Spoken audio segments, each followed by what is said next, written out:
Obviously, it's kind of a downer because obviously you're paying more to come to school. My only downfall, or the only downfall I see, is that it might be a decision factor for a student to say, I might not come to Michigan State next year, a freshman, because it is an increase. Some students say the 3.9% increase to room and board is just another expense to a pricey education. But Residence Life Director Kathy Collins says they're working for the students. We're doing everything we can to save Spartans money. Collins says the department is self-sustaining. So we have to support ourselves. We get no monies from the university. We get no monies from the state, so no state appropriations.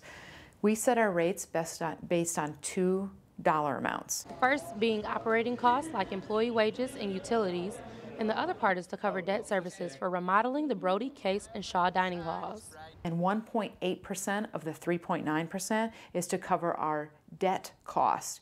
Ashley Walls is an intercultural aide in Holmes Hall, and her room and board is covered by the Office of Cultural and Academic Transitions.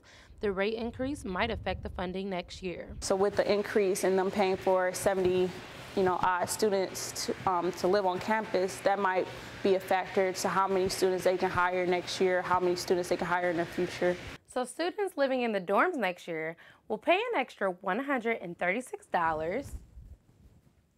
And if you're dining on your basic meal plan, you're looking to spend an extra $194 per year. Zachary Plain is a freshman moving off campus next year, but he doesn't think the increase in room and board will be a determining factor for other students to remain on campus. No, I don't think so, because at least in my experience, living off campus right now is almost the same as living on campus. But he says there are benefits to staying on campus.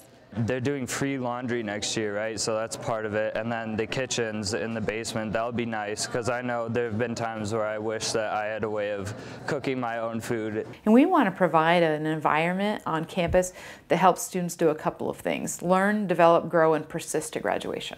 To be paying for it, it's like, I don't really agree with it. I don't use it enough for me to feel like, okay, I'm having this increase on my room and board to pay for something like this, but I understand it.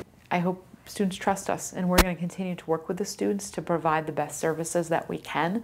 Collins says students will see improvements with this increase, including renovations to Butterfield, Landon, Acres, and Hubbard Halls. The 3.9% rate increase is the lowest rate increase we've asked for in the last 13 years. For Focal Point, I'm Cortni Moore.